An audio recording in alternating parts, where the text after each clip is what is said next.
We're here to discuss two structural components of liturgical worship. Both of them are about Jesus, and both of them focus equally on his humanity and on his divinity. One of the structural components is the liturgical year.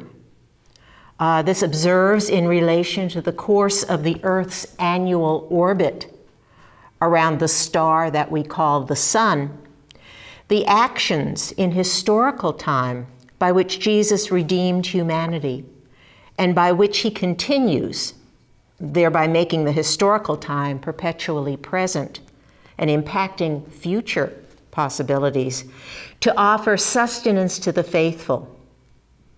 The enumerated dates in the course of the year correspond to key events by which he grants us redemption. These are his incarnation, his nativity, his circumcision, his epiphany to the Magi, his baptism, which involves another epiphany in which the three persons of the Trinity all indicate their presence, Jesus' passion, and the passion includes the Last Supper, his death, his resurrection, his ascension, and his sending of the Holy Spirit. Because these are all annually celebrated, they come either at the same date, like the Nativity, or the same range of dates, like Easter and Pentecost each year. This annual orbit that marks the liturgical year's calendar also involves another astronomical feature. That's the fact that the Earth tilts as it orbits. And this tilting of the Earth as it makes its orbit around the star that we call the sun, the tilting produces the spring and fall equinoxes.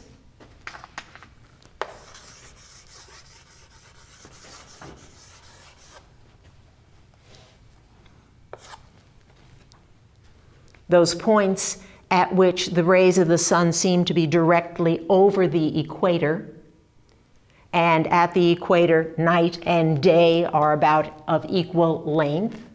You have a fall equinox or an autumnal equinox, and you have a spring or vernal equinox.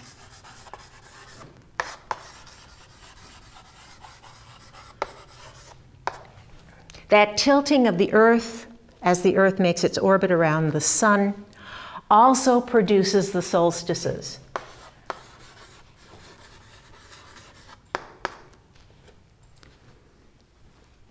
The winter solstice,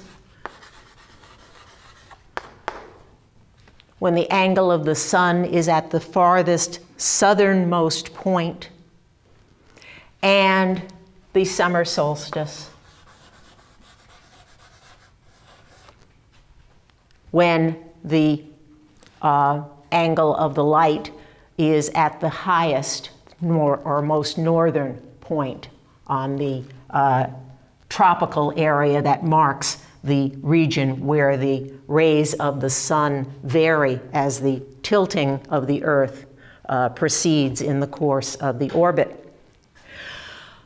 This all sounds technical, but there's a very practical significance of this, and that is that with the liturgical year, one experiences the position of the light or one's relationship to the light in the same way as each feast of the liturgical calendar takes place.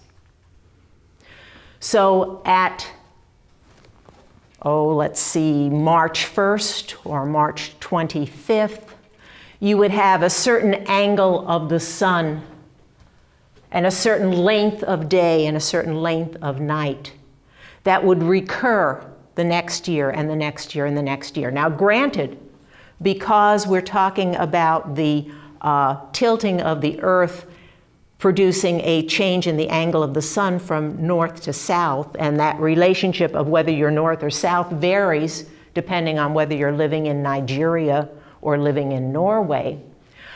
Your experience of those relationships of the light would be different depending on where on earth you happen to be living. But wherever on earth you happen to be living, you're going to be experiencing in that place the same relationship of light to your course of the day, the same relationship of light to your course of experiencing the physical qualities of the year.